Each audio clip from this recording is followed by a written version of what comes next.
Droite à fond. Ouais. Sur gauche à fond.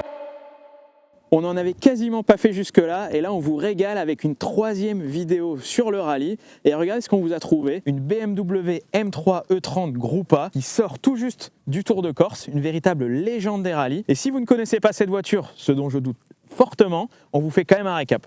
Si je vous dis BMW Motorsport, vous pensez sûrement à elle, la M3 E30 Groupe A, la reine des voitures de tourisme, sortie en 1986 avec sa ligne légendaire et son moteur M 4 cylindres de folie. Ses ailes larges et son aileron ne laissent aucun doute. Elle est faite pour le sport automobile. D'abord en circuit, où elle est engagée officiellement par BMW avec pas moins de 1436 victoires au global, en championnat du monde, en DTM, en super tourisme ou encore en BTCC de 1987 à 1992 aux mains de pilotes comme Roberto Ravaglia, Eric Van de Poel ou encore Jean-Pierre Malcher. À cette époque, c'est la voiture à battre, aussi bien en sprint qu'en endurance, avec sa victoire aux 24 heures de Spa 1987, en grande partie grâce à son châssis équilibré, mais surtout grâce à son moteur atteignant 300 chevaux, à la fiabilité redoutable. En voyant le succès de la voiture en circuit, BMW France a l'idée dès 1987 d'engager une M3 en rallye avec le soutien technique de ProDrive. Oui, ProDrive. Tu sais ceux qui feront ensuite cette auto,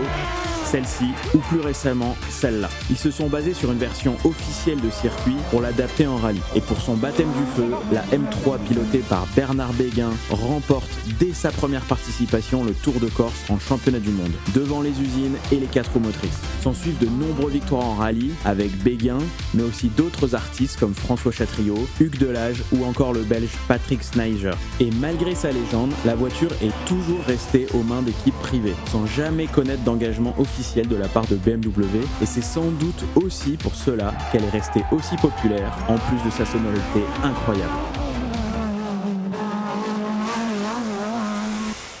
Bon, vous l'avez vu, cette caisse est juste une légende. On retrouve Mathias. Salut Valentin. On s'était vu dans le dernier épisode qu'on avait sorti sur la Clio qui est juste derrière, la Clio RS Ragnotti, qui était un top essai de voiture pour commencer. Mais là, on se retrouve pour un nouvel essai d'une caisse qui est un peu votre licorne, quoi. Ouais, c'est une petite voiture d'exception qu'on est très fiers d'avoir dans le garage, ouais, c'est clair. Et vous n'en avez pas qu'une. On n'en a pas qu'une, il y en a 4. Il y en a 4 en tout. On vous met quelques images, on est passé à l'atelier, c'est absolument magnifique. Les 4 sont alignés pareil, les mêmes couleurs, les trucs, franchement, je pense que déjà d'en avoir une dans le garage, c'est déjà magnifique, mais alors d'en avoir 4, je pense que les gars, vous étiez complètement par terre. Parce que donc pour rappeler, tu as avec ton père le team A2S Compétition. Ouais, c'est ça. Basé en Charente-Maritime. Ouais. Bah déjà, merci de nous accueillir parce que tu as été, faut le dire, assez tout de suite partant. Et ça, franchement, c'est trop cool pour ce qu'on fait. Et quand on a discuté des voitures, bah toi, tout de suite, tu nous as dit, bah nous, la M3, c'est notre truc. Donc explique-moi en 2 mots, qu'est-ce que c'est que cette voiture ? Ouais, bah, comme tu dis, hein, nous, quand on s'est appelé, on partage la même passion de l'automobile. Donc, nous, c'est avant tout ce qu'on souhaite dans notre team avec mon père. En partageant cette passion, on doit s'entourer de voitures de légende. Et forcément, la M3 est très vite arrivée dans l'atelier l'année dernière parce que ça a marqué tellement l'histoire alors, du rallye, du circuit et du sport automobile en général. Dans la région, avec Hugues Delage et tout ça, et tous ces pilotes de renom, ça fait partie du rallye de Charente-Maritime. Et moi, c'est ce qui m'a donné envie de faire du rallye, quoi. Ouais, non mais c'est clair. Enfin, c'est des voitures qu'on voit pour ceux qui lisent les magazines un peu spécialisés de presse automobile et tout. C'est une voiture, à chaque fois qu'il y a des pages rallye, on voit une BMW M3 E30 Groupe A. Donc franchement, de l'essayer aujourd'hui, c'est juste génial. Justement, tu fais le lien avec Hugues Delage parce que cette voiture, elle vient de ses ateliers, ouais. Si je dis pas de bêtises. Ouais, c'est ça. Ouais. Qui est donc un préparateur historique et pilote. Aujourd'hui, il n'est plus dans son entreprise, il l'a vendu. Avant tout, pour moi, en tout cas personnellement, ça a été un pilote qui a marqué l'histoire du rallye. On peut regarder ses passages sur Internet, c'est complètement fou. Il a su les préparer et les développer magnifiquement bien. Et aujourd'hui, grâce à des hommes comme ça, je pense qu'on arrive à en avoir de plus en plus des M3. Ouais. Ça fait plaisir à tout le monde. Ouais, non, c'est clair. Parce que si on refait l'histoire, c'est une voiture qui de base, il me semble qu'elle a été développée par ProDrive, mais elle n'a jamais donc été une voiture officielle de chez BMW Motorsport. Elle l'a été en DTM ou en voiture de tourisme, donc en circuit, mais en rallye, il faut savoir, malgré la légende de cette voiture, elle n'a jamais été une voiture officielle. C'était les préparateurs indépendants. Voilà. On a eu Peugeot, Sport, Renault Sport et tout ça, voilà, qui avaient des programmes officiels avec des vrais pilotes officiels. La M3, ça a toujours été des préparateurs indépendants qui ont développé la voiture de façon professionnelle, mais BMW n'a jamais été à la tête de structure de rallye. Même Chatriot, par exemple, tout le monde pense aussi à Chatriot, qui a gagné des championnats de France, etc. C'était une BMW privée, c'était pas un engagement officiel. Donc elle vient des ateliers de l'Age. Ouais. Celle-ci, donc c'est une grosse préparation. Ouais, c'est une des plus grosses M3, c'est une des dernières sorties des ateliers de l'Age. Elle a fait 3 rallyes.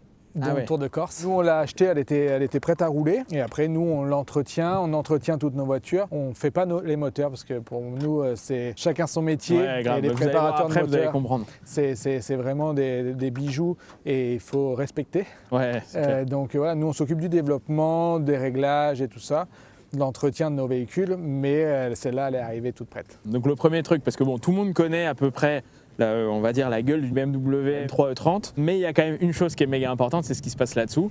Et on commence souvent nos présentations par ça, donc je pense qu'on va présenter ce moteur. Allez. Avec une ouverture de capot très emblématique des BMW et surtout des BMW E30. Hop, on lève l'avant et après on soulève par là. Et ça c'est cool.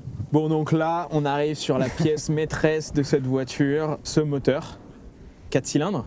Ouais, c'est ça, c'est le 4 cylindres, 2,3 litres. C'est un moteur préparé par Lortec. Donc aujourd'hui, c'est ce qui se fait de mieux. De toute façon, on voit la beauté du moteur. Si on veut faire les choses bien, il faut travailler avec les bonnes personnes. On a des personnes autour de chez nous qui entretiennent très bien les moteurs. Nous, nos voitures sont faites aussi par Samuel Bézineau et tout ça. Mais la préparation de chez Lortec, c'est assez dingue et c'est un beau bijou. Ouais, là, quand je vois, on a l'impression qu'on peut manger dedans, quoi. Enfin, il est nickel. Souvent, quand on parle de BMW Motorsport, avec des voitures, des berlines, souvent on dit tout de suite 6 cylindres. Ouais. Et il faut se rappeler que ce moteur-là, il était en 4 cylindres. C'est ça.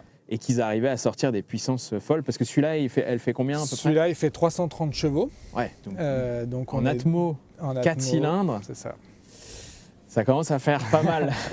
On verra tout à l'heure, ça respire bien. Il faut voir tous les détails là avec ces pipes d'admission, cette guillotine là vraiment à l'ancienne. Quand on avait fait la 3 litres CSL, alors là c'était une injection mécanique, mais ça ressemblait déjà un peu à ça. Bon là on a une injection électronique. Avec un boîtier Motec. Ouais. Donc voilà, encore une fois, tout est mis bout à bout pour que ça fonctionne le mieux possible. Et la boîte à air, non mais cette boîte à air en carbone là, je sais pas combien ça vaut ça, mais ça doit... Ouais. On va pas le dire. C'est beau, faut la mettre dans le salon sous la table. Du coup, donc l'air qui arrive de devant, un énorme radiateur, hop, dans cette boîte à air magnifique en carbone, et derrière tout de suite, les pipes d'admission, moteur 4 cylindres. C'est pas très gros au final comme moteur. Hein. Non, c'est pas très gros. La preuve, on voit, il y a de la place pour travailler, donc ça c'est très bien pour les mécanos. C'est fait par des professionnels pour la compétition. Tout est fait aussi pour faciliter le travail des mécanos en assistance. Donc aujourd'hui, nous, on est capable de changer la boîte, par exemple, en assistance. Ouais. Tout est fait et conçu pour aller le plus vite possible pour la compétition. Ouais, non, mais c'est magnifique. Et puis, si on voit au-delà du moteur, par exemple, nous qui avons fait la 405, alors je ne peux pas comparer ça avec la 405, quoique un jour peut-être. Mais par exemple, quand on regarde même par exemple, les points d'ancrage de l'arceau, etc., qui viennent là, c'est vraiment plein de petits détails qui font qu'on voit que cette voiture est une pièce d'or favori. Genre vraiment, c'est hallucinant. Donc, mais moi, j'adore le fait que ce soit justement pas très gros comme ça, et on voit que c'est de la pure compétition. Quoi. Ouais, c'est de la pure compétition, fait pas par des usines, c'est fait par des moi j'appelle ça des artistes, parce qu'on peut voir les soudures et tout ça, c'est un métier d'art. Ouais, c'est magnifique. Alors nous, on aime l'automobile, on est passionné d'automobile, et quand on voit des pièces comme ça, c'est assez bluffant, et c'est chouette qu'aujourd'hui on ait des préparateurs qui recréent, qui refont rouler des autos comme ça. Ouais, non, mais c'est clair. Non, mais c'est magnifique. Allez, on le referme. Pas se coincer les doigts. C'est magnifique ce capot, mais faut pas se foirer quand même. Donc si on prend justement les parties de carrosserie, on est d'accord qu'on est donc sur évidemment la version coupée des E30, avec donc toutes les proportions d'une M3. Il n'y a rien en plus a priori. Hein. Non, il n'y a rien en plus. Aujourd'hui, on a les rétrocarbones, la trappe de toit vraiment, et tout ce qui est éléments de sécurité. Ouais. Mais sinon, ça reste sur la carrosserie. Et tout est de la tôle, hein. Tout est de la tôle, ouais. Tout est de la tôle. Et d'ailleurs, les vrais, j'en parlais avec ton père, les vrais de vrais sont tout en tôle. C'est-à-dire les fibres, etc. Normalement, c'est interdit. Voilà, normalement, c'est interdit. Alors, il y a des problèmes de pièces, etc. Donc ça. parfois, ça peut passer. Mais normalement, les vrais de vrais sont tout en tôle. Et c'est là où tu vois que c'est quand même assez incroyable. Mais ces ailes-là de fin des années 80, je peux vous dire, ma copine, elle a une Lancia Delta intégrale. Il y a un peu le même genre d'aile. C'est à peu près le même genre. C'est vraiment des tirés du rallye, justement du Gruppa et tout. Je trouve ça toujours magnifique sur ces voitures. Bon, et donc pour le reste, alors il y a quand même un truc que j'adore, c'est ces jantes. Les jantes mythiques, moi je trouve que c'est les plus belles. Ouais, parce que alors il y en a beaucoup qui ressemblent à celle de la M405, alors les Speedline. Il y en a beaucoup qui sont comme ça. Mais c'est vrai que celle-là, elle lui donne un style comme ça en doré. On te les a mis pour toi celle-là. Ouais. Attends, je veux quand même regarder ce qu'il y a parce que j'aime bien ouvrir les éléments des voitures. Donc là, on a la préparation pour le rallye. Hein. Donc on a la roue de secours avec la petite sacoche au cas où qu'on ait besoin de faire de l'assistance autonome, on va dire. Et après, on a le réservoir de compétition avec toutes les pompes à essence. Ouais, toutes les pompes qui sont ici, donc facile à changer au final. Ouais, c'est ça. Accessible. Tout est, encore une fois, fait avec des pièces pour que ça soit le plus facile à changer pour les mécanos. Facile à changer, pareil les filtres, etc. C'est des choses que tu peux changer assez facilement. Il n'y a pas tant de place que ça quand même derrière. Ah non, il n'y a pas tant de place. Tu peux pas mettre de roues. Non. C'est qu'une seule roue d'assistance. Si t'en crèves deux dans la journée, tant pis pour toi. D'ailleurs, un truc, parce que je regardais tout à l'heure, ici il y a un trou qui est censé être destiné à l'échappement. Voilà, qui est censé être destiné à l'échappement d'origine. Mais il n'y a pas d'échappement d'origine parce qu'il est ici. Ouais. Ça c'est fait pour chauffer les pneus. Ouais, c'est ça. Mais que d'un côté. Que d'un côté. Non, tu as cet échappement là sur le côté. Ça fait des flammes ou pas? Ouais, ça fait des flammes. Ouais. Parfois. En tout cas, ça sonne bien, je pense. Ouais, ça fait. C'est assez fou. Et puis oui, comme tu dis, ça fait le bruit aussi mythique de la M3. On avait l'échappement latéral sur les Clio Kit-Car, Clio Gruppa et tout ça. Et là, sur la M3, cet échappement, il est assez dingue. Ouais. Bah, sur les CSL, sur les 3 litres CSL, pareil, c'est sur le côté aussi. Ouais. Je pense que c'était un peu symptomatique, si on peut le dire comme ça, de ces années-là. Aujourd'hui, on n'a plus trop le droit parce que ça fait trop de bruit. Mais en tout cas, non, mais c'est assez génial. Et les pneus là-dessus, juste pour en dire deux mots, là je vois que c'est du Michelin aussi. Ouais. Ça, c'est des pneus que tu mets plutôt pour du rallye. Ouais, voilà. Alors en historique, on roule avec du Pirelli. Ok. Voilà, là, on un peu plus à l'ancienne. Ouais. Un peu plus. Non, c'est une gamme de pneus vraiment fait pour le VH. Très bons pneus. Là, on a mis les pneus qu'on utilise un peu plus en moderne, en Michelin. Mais voilà, nous, là, tout le Tour de Corse, tout le rallye d'automne, on était sur la gamme Pirelli VH, du D3, D5 et tout ça. Il y a un truc dont on n'a pas parlé tout à l'heure quand on a ouvert le capot et on va voir la commande à l'intérieur, c'est la boîte de vitesse. Ouais. On a quoi là-dessus? Donc la boîte de vitesse fait partie un tiers de la voiture, hein, on le verra tout à l'heure. Là, on a une boîte 6 Crabo de chez Sadev. Alors il existe 3 boîtes sur la M3. La Sadev, on a nous assez facile d'entretenir parce qu'on est en contact assez facilement avec eux. La ProDrive, pièce de musée. Ça, c'est si tu veux prendre des risques aussi et perdre beaucoup d'argent. Il faut la laisser sur la table de nuit. Et après, la Samsonas, donc voilà. Et nous, on a la Sadev. Ok, d'accord. Et qui, boîte à Crabo, donc tu passes les vitesses un peu à la volée. Ouais, tout à fait. Donc on verra tout à l'heure. Moi, j'ai toujours eu l'appréhension parce qu'en voyant les vidéos de ces époques-là ou même récentes, de voir les pilotes qui vraiment attaquent fort sur la boîte et tu te dis wow, ça a l'air hyper dur parce que boîte en H déjà pour nous on n'a pas trop connu ça normalement en course et en plus là de venir jouer comme ça avec une voiture très puissante et tout, j'appréhende un peu mais écoute on verra tout à l'heure. Tu vas voir finalement c'est assez facile. Bon je vais leur montrer l'intérieur et nous on se retrouve, on fait quoi comme la Clio on va faire une petite mise en route ensemble. Je vais prendre sur moi et monter à côté de toi. Ouais, parce que toi, normalement, t'es pilote. Ouais, moi, t'es pilote. J'aime pas trop monter à côté. C'est pas ce que je préfère, mais à côté de ça, j'aime partager des belles sensations, que ce soit avec des pilotes chevronnés comme toi ou des jeunes pilotes. Si je peux les aider à les accompagner, c'est chouette. Ouais, non, mais c'est clair, c'est toujours sympa de partager ça. Et puis même, là, on fait un essai de rallye. Le but, c'est aussi de se mettre vraiment dans l'état d'esprit rallye. Je me voyais mal monter tout seul, tu vois. C'est pas une course de côte, c'est pas du circuit. Donc, puis en plus, tu vas me dire un peu où il faut tourner. Donc, c'est ça. Voilà. Bon, allez, je vous montre l'intérieur et après, on met le casque, on y va. C'est parti. Bon, donc cet intérieur, assez magnifique de la M3 E30 Groupa. On arrive dans une atmosphère typique voiture de course des années 80. Ça me fait un petit peu penser à quand on avait fait la M1 Procar. Alors c'est pas du tout les mêmes voitures, mais le tableau de bord, tout ça, il y a quand même l'état d'esprit BMW, la boîte aussi, la commande de boîte. Alors la boîte c'est pas du tout la même, mais la commande de boîte ressemble pas mal aussi. Clairement deux voitures complètement opposées, mais on retrouve un peu l'état d'esprit BMW et l'odeur aussi un petit peu. Vous la sentez pas, mais je peux vous la transcrire. On a quand même quelque chose d'assez simple, qui se veut simple. On commence par quoi? On va commencer à aller par le dashboard. Alors devant nous, on a, moi j'adore ça, plein de compteurs, des grands, des petits, il y a plein de trucs. On a évidemment un grand compte tour qui est en plein milieu, un compteur stack, je trouve ça très beau. D'ailleurs, je pense qu'on va essayer de faire un truc comme ça dans la 405, je sais pas si on va y arriver, mais j'aimerais bien. Un compteur avec plein d'indicateurs, température d'huile, pression d'huile, température d'eau, pression d'essence, enfin tout ce dont on a besoin, la batterie également. Et puis on a une petite lumière là qui est censée être le shift, alors je sais pas si ça fonctionnera. Le volant, rien à dire de spécifique, c'est un volant un peu tulipé, typé complètement rallye. Et ensuite, si on prend le tableau de bord, alors ça reprend quand même le dessin et l'état d'esprit du tableau de bord d'origine des M3, avec notamment ici la petite ventilation, mais en dessous, on a ce panneau avec des choses assez simples, des interrupteurs qui vont servir aux longues portées, qui vont servir à la radio par exemple, voilà. Ici, on va avoir un petit allume-cigare comme ce qu'on a eu par exemple au Dakar qui va nous permettre de brancher plein de trucs, par exemple sur un tour de Corse, on est toute la journée dans la voiture, quand même assez utile, donc on a essayé de penser à tout. Et ici, on a des interrupteurs qui peuvent ressembler un peu à des fusibles et qui vont servir par exemple de mettre.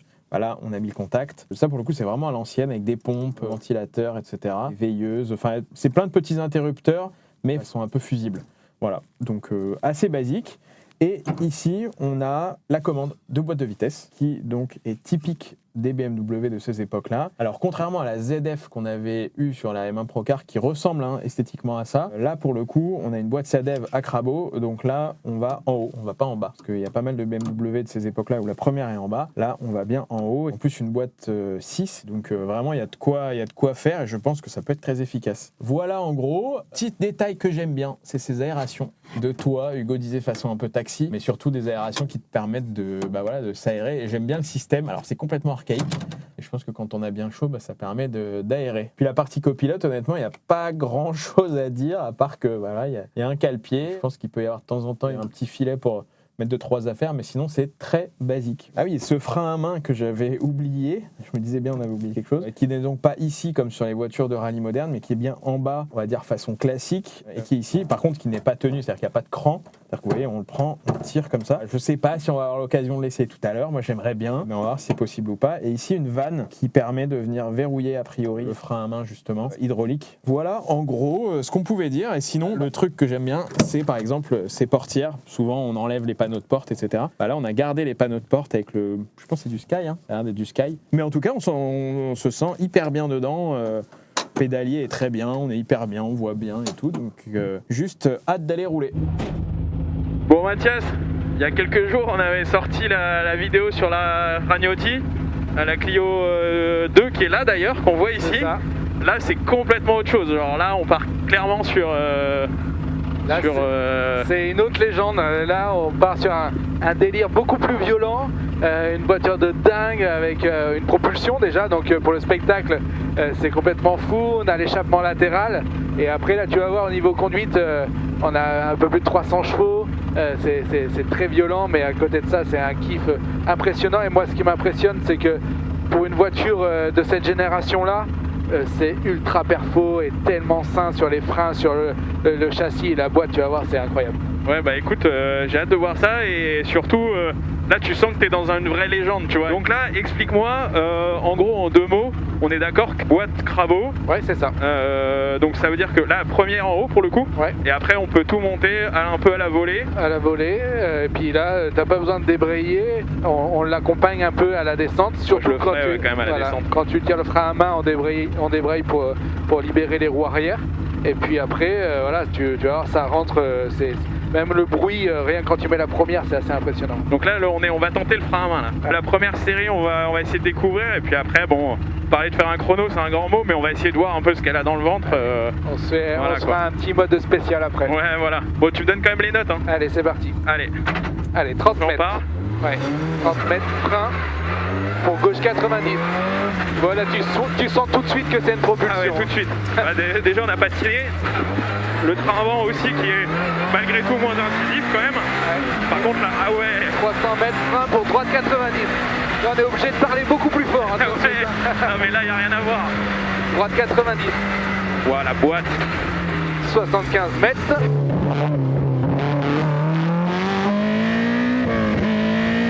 Frein avant gauche pour gauche 90, gravier. Allez.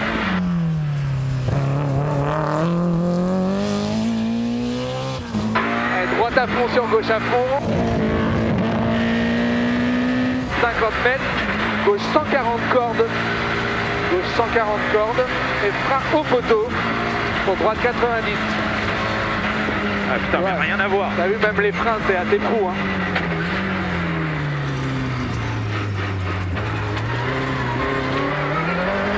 « 75 mètres à demi-tour.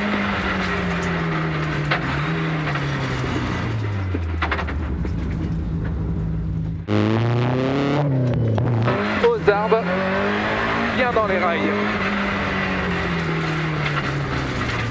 75 mètres derrière à fond. Ouais.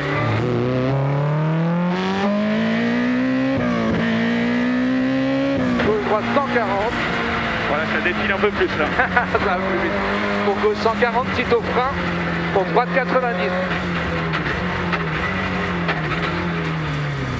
Allez, gaz. Ouais. Oh, allez. Droite à fond, 75 mètres frein pour gauche 90, gravier.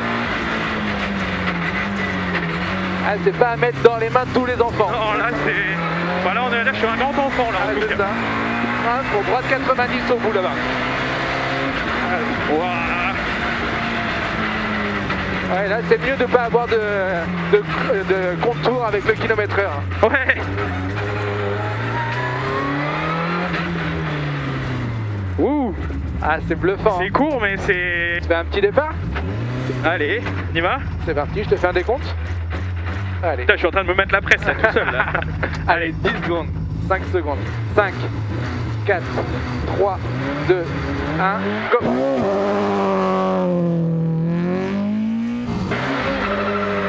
30 mètres, frein pour gauche 90, corde. 300 mètres. Frein pour droite 90. Allez, 300 mètres là-haut. Gros frein pour droite 90.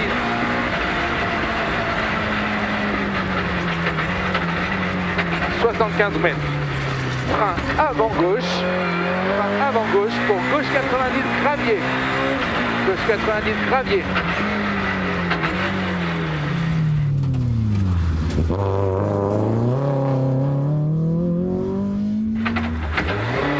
Droite à fond.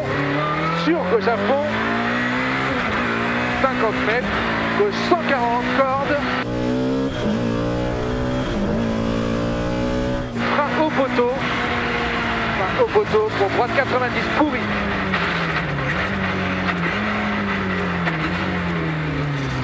« 75 mètres. Celui-là il est tricky là. Ouais. Demi-tour. Un bon demi-tour. Ouais, c'est incroyable. Pour gauche 90, bien dans les rails. «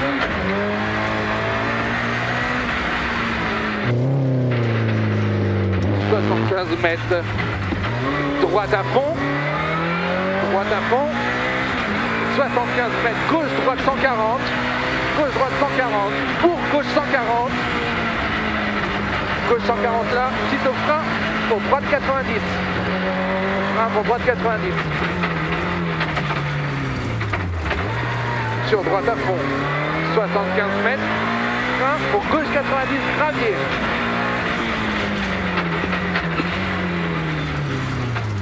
300 mètres.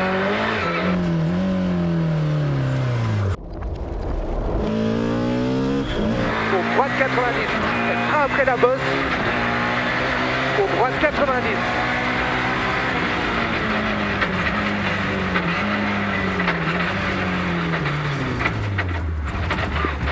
Ah non, j'ai voulu faire le cochon.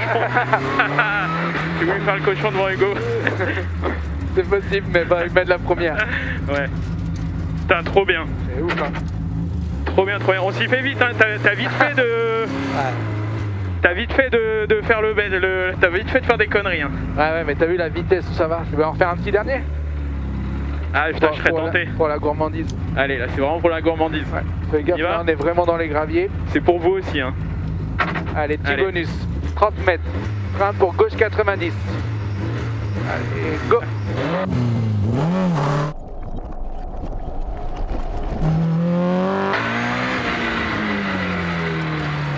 300 mètres. Frein pour droite 90.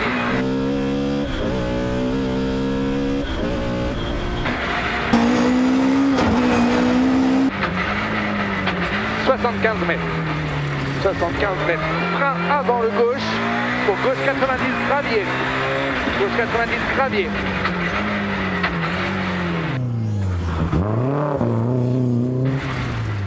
Droite à fond. Ouais. Sur gauche à fond. 50 mètres. Gauche 140 cordes. Gauche 140 cordes. Et frein avant poteau pour droite 90. Et c'est pourri.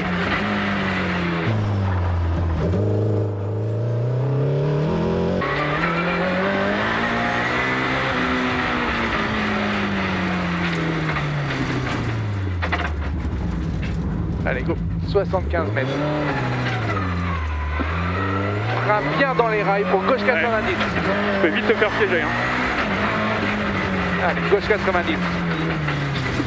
75 mètres. Droite à fond.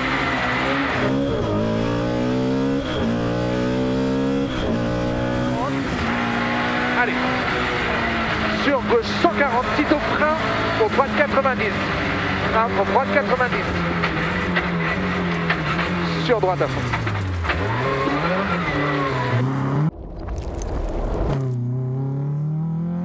« 75 mètres frein pour gauche 90 gravier. 300 mètres.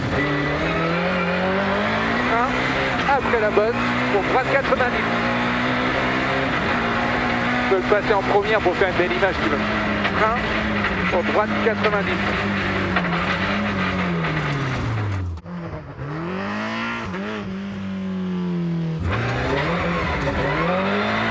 C'est juste pour Hugo, ça. Ouais, c'est beau ça. Trop bien. Putain, trop bien. Je dirais pas que c'est une vieille caisse, hein. Non. On dirait que c'est une caisse neuve, mais enfin une caisse ancienne, mais complètement remise au goût du jour, quoi. Ah, c'est le kiff ultime, vraiment le kiff ultime. Après, c'est vrai que ça peut faire peur, c'est assez impressionnant de l'extérieur. Et tu vois, moi en tant que jeune pilote, je me suis toujours dit jamais j'arriverai à rouler avec ce genre de voiture. Et finalement, c'est une caisse de dingue, mais bien réglée, parce que forcément ça se travaille, hein. On reste sur un auto qui est très perfo, confort, et avec des vrais freins et tout ça, c'est assez Ah non, bluffant. mais franchement, truc de fou. Et au final, t'en fais, enfin tu vois, clairement je suis pas pilote de rallye et j'ai aucune prétention là-dedans, mais au final tu te dis, tu te mets à la place de quelqu'un qui veut découvrir et tout, c'est une caisse très perfo, mais c'est accessible aussi, tu vois. Ouais, carrément. Ouais. Genre, elle te piège pas la boîte. Pour ceux qui se posent la question, moi j'avais un peu peur de la boîte, en me disant, ouais, la boîte, à mon avis, ça va être chaud, je vais me tromper et tout. C'est impossible. Enfin, on peut toujours se tromper, mais franchement, quelqu'un qui fait ça consciencieusement, c'est presque impossible de se tromper, quoi. Ah ouais. Enfin, je veux dire, c'est un petit peu hyper guidé et tout. Ouais. C'est un peu la difficulté de cette voiture, c'est que c'est tellement fou, tellement grisant, qu'il faut rester très focus et très concentré, parce que ça va très vite, hein. Tu l'as vu, on monte très vite en vitesse de pointe, donc il faut être bien lucide, quoi. Ouais, non mais c'est clair, mais en tout cas j'ai adoré, et puis merci de m'avoir laissé faire la dernière, parce que j'ai pu faire un frein-main. En vrai il était pas mal, hein. Ah, il était beau. Franchement il était pas mal, petit contre-braquage et tout. Ça se trouve ça ressemble à rien de l'extérieur, mais en tout cas moi j'ai trouvé ça trop bien. À l'intérieur c'est le kiff. À l'intérieur c'est le kiff. Bon allez on descend. Allez go.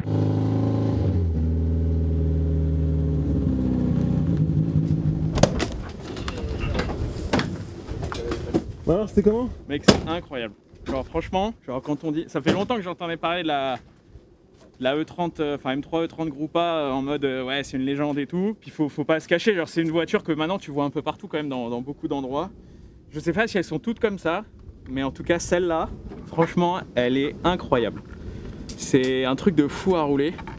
Et tu vois, si je compare avec ce qu'on a eu ce matin, tu vois, on a fait, enfin, vous pour vous quelques jours plus tard, mais on a fait la Ragnotti, bon, qui était top, hein, franchement c'était génial pour commencer et tout. Mais là on est complètement sur autre chose, enfin on est sur un truc, on est vraiment sur un truc, tu peux venir, hein, vas-y viens. Et t'es sur un truc genre vraiment, je te dis, franchement j'ai déjà envie de dire merci. Parce que surtout que de base on devait faire 2 allers-retours, on en a fait un 3e, juste pour pour le fun. Et non, c'est un truc, mais c'est trop bien quoi, de se dire que c'est une caisse histo, de se dire que ça tu pouvais rouler avec fin des années 80. Ouais. Putain, mais les gars, puis c'est ce qui nous a fait rêver, hein. Moi je me souviens quand j'allais voir les rallyes à 10 ans, sur le bord des routes, on entendait ce moteur arriver de folie et les mecs ils étaient complètement fous, et c'est ce qui rien que d'y penser, j'ai des frissons, et c'est ce qui nous a tellement donné envie de faire des rallyes, et aujourd'hui de les faire rerouler, bien aussi, parce qu'elles sont belles. Il y a aujourd'hui des beaux préparateurs, et on a une voiture plaisir. C'est difficilement explicable. Mais celle-là, on dirait, c'est pas du tout négatif ce que je dis, mais on dirait qu'elle est neuve. Enfin, quand tu vois déjà esthétiquement, à l'intérieur, extérieur et tout, elle est parfaite. La boîte, moi je suis choqué par la boîte. Ouais. La boîte, le truc passe, mais tu pars. Là, tout à l'heure, je suis parti, on a dit ouais, découverte et tout. Bam, bam, bam, direct, tu pars. Et en fait, j'avais toujours vu des caméras embarquées de ces voitures-là, et de toutes les Groupa en général, hein, même les, je sais pas, je dis les Lancia Delta, les caisses comme ça, Groupa de cette époque-là. Tu les vois, ils sont en train de mouliner comme ça avec la boîte, et tu te dis, ouais, les mecs, c'est des oufs. Bon, eux, c'était vraiment des oufs, tu vois, ceux qui gagnaient, mais je veux dire. Au final, la boîte, elle est pas difficile à rouler, quoi. T'arrives quand tu sais, tu vois, on en a parlé un peu avant de monter dans la voiture. Quand tu sais ce que t'as à faire, quand tu décomposes ce qu'il faut et tout. Mais la caisse, elle te dit merci, elle te dit vas-y, je vais t'emmener encore plus, quoi. C'est ça. Et puis c'est presque, alors c'est pas facile de rouler vite, mais c'est beaucoup moins compliqué que moi. J'avais peur de rouler avec cette voiture-là. Moi aussi. Il y a quelques mois, mon père me dit vas-y, va l'essayer. Et je suis revenu au bout de 2 passages, un peu comme toi. Je me suis dit putain, mais en fin de compte, c'est un pied pas possible, et c'est un véhicule historique, et ça c'est complètement. Ouais, non, mais c'est ça qui est top. Et je suis sûr que ça, tu la mets dans un rallye moderne aujourd'hui. Je suis sûr que c'est pas déconnant.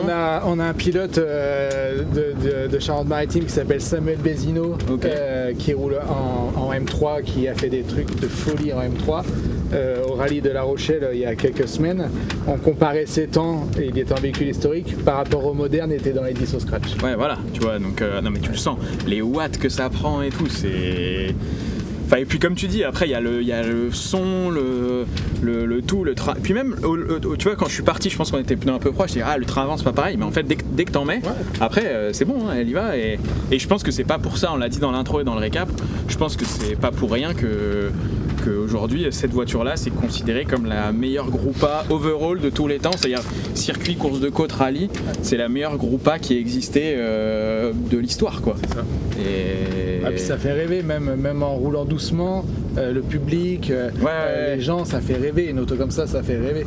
Et on voit autour de Corse, les 5 premières places, c'est 5 M3. Ouais, c'est ça. Les autres, ils doivent être un peu dégoûtés, mais en même temps, je comprends. Enfin, je veux dire, c'est magique. C'est intouchable. Mais non, en tout cas, vraiment un grand merci, parce que, tu vois, on a dit, la vidéo d'avant, on a dit, ouais, on commence tranquille le rallye.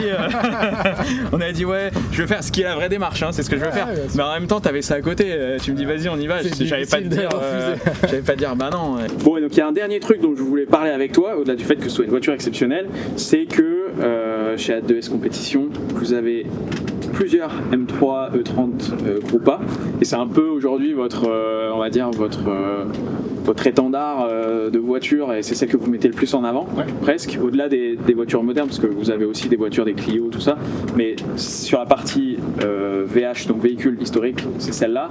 Comment ça s'organise? On en a 4 en tout? Ouais, c'est ça, on en a 4, il y en a 2 très grosses, donc ce qui va différencier d'une grosse, d'une moyenne ou d'une petite, c'est le moteur, et tout ce qui est train roulant, suspension. Donc nous on a 2 très grosses et 2 mini grosses. J'adore. Alors moi je voudrais une mini grosse. C'est ça. Et après, du coup, avec ce genre de voiture, on participe au rallye historique. Ouais. Donc il y a soit la Coupe de France comme en moderne avec des rallyes régionaux ou nationaux, une finale qui avait lieu à La Rochelle il y a 15 jours, juste à côté, juste à la maison, on l'a faite et cette voiture a fini vice-championne de France. Ouais. Ah ok, félicitations, je savais même pas. Et elle est partie en Corse avec juste une vice-championne de France. Ouais. Et après elle est partie en Corse, elle a fait 22 au scratch en Corse. Donc, et après, il y a le championnat de France VH au sein du championnat de France moderne. Donc, on peut presque faire tous les rallyes les mêmes qu'en moderne. Et après, forcément, qui dit véhicule d'exception dit un tarif aussi forcément pas le même qu'une petite moderne. Donc, on va entre 7 et 15-18 000 euros selon le rallye. Pour un rallye. Ouais, tout compris avec les pneus. Quand tu es sur un rallye régional, tu es à peu près à 7. Voilà, à peu près. Parce qu'il faut savoir que c'est des voitures qui, en termes de coût au kilomètre, en termes d'entretien et tout, vous avez vu le moteur, c'est une pièce de musée presque. À réviser, c'est beaucoup de temps, beaucoup de pièces incroyables. Donc ça coûte cher forcément. Et après, on disait, sur un championnat de France, ça monte jusqu'à 18 000 euros sur un gros rallye. Après le Tour de Corse, on n'en parle même pas. Et forcément, le coût au kilomètre, comme tu dis, de la révision, de l'essence, des pneus, tout ça, mis bout à bout, ramène à un coût au kilomètre d'une Rallye 2 aujourd'hui. Ouais, c'est ça. Parce qu'on a une mécanique et des pièces aussi d'exception. Aujourd'hui, on a plus de pièces, on a plus de boîte de vitesse. Tout est très compliqué quand même à entretenir. Donc ça emmène un budget un peu plus onéreux. Ouais, forcément. Franchement, j'ai adoré cette voiture. Ça fait longtemps que j'en entends parler. Ça fait longtemps que je les vois sur des couvertures de magazines, de trucs, d'échappements, tout ça. Enfin, on les voit partout, mais j'avais jamais essayé la légende que c'était. Et je confirme, c'est vraiment... Je comprends pourquoi les gens adorent cette voiture et ça me donnerait même envie de l'essayer même maintenant sur la version circuit un peu type DTM et tout parce que je pense que c'est exceptionnel, donc voilà. Mais en tout cas un grand merci à toi, ton père, toute l'équipe. Avec plaisir. Pour ce double essai, parce que c'est deux essais qui n'ont rien à voir. On a fait une voiture accessible et une voiture un peu exceptionnelle quand même, faut le dire, mais c'est deux essais complètement sourire banane complet et c'était le but et franchement j'ai adoré ça et en plus je sais que c'est pas évident de fermer des spéciales tout ça donc franchement un grand merci à tous ceux qui font que c'est possible. Merci à eux. Et puis voilà, mais en tout cas un grand merci à toi, ton équipe. J'espère qu'on aura l'occasion de faire d'autres choses ensemble parce qu'on a vu des trucs sympas dans l'atelier, mais en tout cas vous j'espère que vous avez apprécié. N'hésitez pas à vous abonner, commenter, liker les vidéos parce que vraiment c'est ce qui nous soutient dans toutes les vidéos qu'on fait. Donc voilà, et puis on se retrouve très vite pour de nouvelles aventures, mais en tout cas le rallye là on l'a bien commencé. Voilà.